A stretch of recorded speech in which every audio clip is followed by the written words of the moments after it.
Content d'avoir cet échange avec vous parce qu'aujourd'hui, avec l'avènement de la COVID, là, la COVID, en fait, nous donne raison, justement, de la nécessité de faire une maîtrise.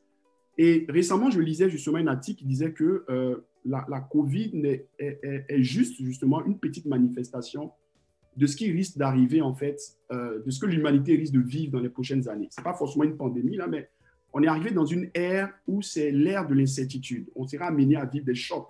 Ça peut être des chocs sanitaires, des chocs économiques. Donc, de plus en plus, les professionnels que vous êtes seront amenés à travailler dans des environnements remplis d'incertitudes, où les consommateurs sont de plus en plus exigeants. Et pour pouvoir répondre à cette pression-là, ça vous prend justement d'être suffisamment outillé aux problématiques complexes. Vous voyez, pour donner un petit exemple, pendant la COVID, les entreprises en fait, qui ont réussi à s'en sortir, c'est des entreprises en fait, qui ont eu un personnel qui était très proactif. Vous voyez, les consommateurs sont exigeants, ils veulent beaucoup d'interactions avec l'entreprise, il faut les convaincre. Donc, les employés dans les entreprises ont été, contre leur volonté, amenés à être au premier plan, à discuter avec les clients. Donc, imaginez que vous n'avez pas ces habiletés-là, c'est sûr que vous perdez beaucoup d'avantages. Vous voyez un peu? Et un programme de maîtrise, justement, son avantage, c'est de vous outiller dans ces différentes perspectives-là. Vous amener justement à être capable de gérer ce stress, à être capable de réfléchir rapidement, d'être proactif, de proposer des solutions. Vous voyez, ce sont ces éléments-là qu'on va développer. Autre élément, mais on est dans une ère où il y a énormément d'informations qu'il faut gérer. Vous voyez, on est submergé par les informations. Le spécialiste, l'étudiant en fait, ou le spécialiste qui a fait une maîtrise, justement, il a même justement de répondre à ces enjeux-là parce qu'il est formé pour cela. Il est formé à travailler dans des environnements dynamiques, des environnements de plus en plus exigeants. Vous voyez, et tout ce que je viens de vous dire, en fait, vous vous rendez compte que je n'ai pas parlé en fait, du contenu d'une formation. Je vous parle uniquement de la pertinence de faire une maîtrise de façon générale.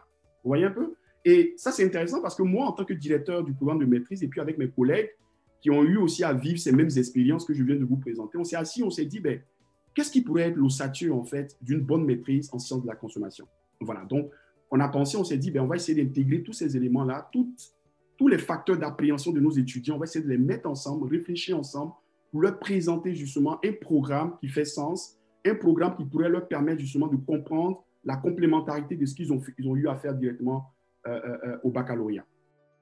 Ce que nous faisons, c'est 3 grandes orientations. Notre objectif, c'est de vous développer au niveau professionnel à travers des compétences opérationnelles et stratégiques, vous développer au niveau analytique et conceptuel, et puis vous permettre justement de mener un projet. Et très souvent, j'aime pas, quand je fais des présentations avec des étudiants du bac, j'aime pas utiliser le mot recherche, parce que la recherche, très souvent, les étudiants le voient comme quelque chose de théorique. Du genre, je suis un rat de laboratoire, je suis assis, je suis sur une table, hein, en train de chercher des choses qui n'apportent rien à l'évolution en fait, de la pratique. Je tiens à vous dire que ce n'est pas ça. En sciences de la consommation, ce qu'on appelle recherche, c'est quoi? C'est une recherche qui est généralement, de ce que nos étudiants ont fait jusqu'à présent, c'est une recherche qui est appliquée. Ça veut dire que vous allez réfléchir sur une problématique qui va vous permettre d'apporter des solutions concrètes à ce que les entreprises vivent. Donc, en d'autres termes, pour donner un exemple très simple, je vais prendre mon cas. Tout à l'heure, je vous ai dit en fait, que je travaille en fait, avec le ministère sur des projets pour essayer de voir dans quelle mesure on peut améliorer les informations nutritionnelles pour permettre aux gens d'adopter des saines habitudes alimentaires. Vous voyez, ce projet-là, les conclusions de ce projet sont très pratiques. Ça va permettre justement au gouvernement de mettre en place des stratégies pour améliorer l'existant. Donc, tout ce qui est plateforme nutritionnelle, qu'est-ce qu'on peut faire pour améliorer ces plateformes-là pour que les consommateurs se les approprient facilement? Vous voyez, ça prend une réflexion. Donc, la recherche ici, ce n'est rien d'autre qu'une réflexion.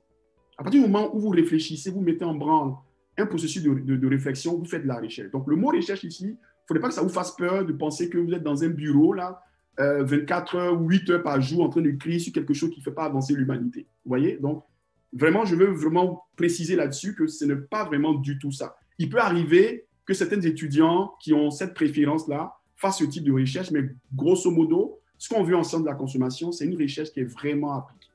Vous voyez? Voilà. On a un de nos étudiants présentement, Atu, et qui travaille en fait sur les questions en fait, de développement durable. Vous avez aussi un autre étudiant qui travaille en fait sur tout ce qui est viande in vitro. Vous voyez l'acceptabilité de la viande in vitro. Donc, c'est sûr que dans les années à venir, quand ce produit-là sera mis sur le marché, l'étude qu'il fait pourra permettre à des entreprises de comprendre un peu le consentement à payer des consommateurs, ce genre de choses. Vous voyez un peu? Donc, c'est vraiment de la recherche vraiment, vraiment pratique. L'avantage global qu'on propose à nos étudiants, les avantages de ce programme-là, ben, comme je l'ai dit, relations privilégiées avec le corps enseignant, des cours en petits groupes. Donc, la maîtrise, c'est vraiment des cours en petits groupes. OK? Possibilité de donner une dimension plus stratégique et analytique à votre carrière. Et ça, c'est très important pour des gens qui travaillent, qui sont dans le domaine en fait, des sciences de la consommation. Et possibilité d'exercer dans une variété de domaines, de champs de professionnels. Et très souvent, ça, c'est très intéressant parce que la plupart de nos étudiants qui sortent, donc comme je disais, la plupart des étudiants en fait, qui finissent le programme de maîtrise en sciences de la consommation exercent dans différents milieux de pratique. Et à date, notre taux de placement est de 100%. Et la plupart de nos étudiants, ben, écoutez, vont travailler en fait dans différents domaines. Dans le domaine en fait analytique, dans le domaine des études de marché, dans le domaine du service à la clientèle, dans le domaine agroalimentaire. Donc vous voyez un peu, donc on a certains étudiants aussi qui travaillent en fait comme chargés d'études. On a su des projets, vous voyez un peu. Et puis bon, voilà. Donc c'est vraiment une clientèle très variée. Vous voyez un peu, donc études de marché, domaine des services, domaine marketing, cabinet de consultation. Donc vraiment, vraiment, vraiment très varié comme possibilité d'emploi. Je pourrais peut-être donner des exemples des entreprises où actuellement nos diplômés à la maîtrise en sciences de la consommation travaillent. Okay. Des fois, ça peut donner une idée de la diversité des postes aussi qui sont occupés. Tu as donné tout à l'heure des exemples de projets de recherche, mais moi, là, je vais vous citer des exemples vraiment précis. Par exemple, on a un de nos diplômés qui travaille à l'UPA, particulièrement dans le domaine des produits laitiers. C'est un peu son projet de maîtrise qui l'a amené à travailler au sein de l'UPA. Il est dans la région de Montréal. On a des gens qui travaillent au niveau, qui font leur projet au niveau de l'automobile, du transport. Voyez-vous, tous les secteurs de la consommation peuvent être touchés par le programme de maîtrise. On a une personne qui travaille au directeur des poursuites criminelles et pénales, qui travaille au niveau de l'amélioration continue, la gestion de la qualité.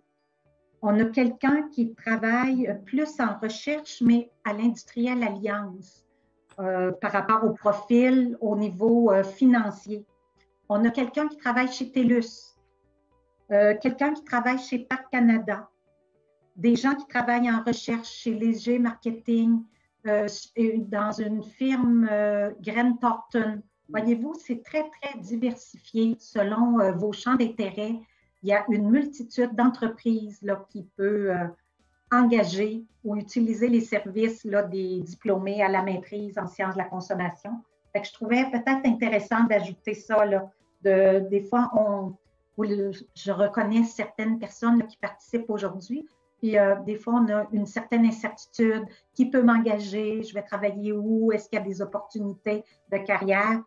Et parmi la liste que je viens de vous faire comme ça là, de mémoire, je pense qu'on peut voir qu'il y a des opportunités. Et dans chacun des cas que je vous ai cités, c'est les postes occupés, c'est une reconnaissance de la maîtrise qui leur a permis d'accéder à ces postes-là.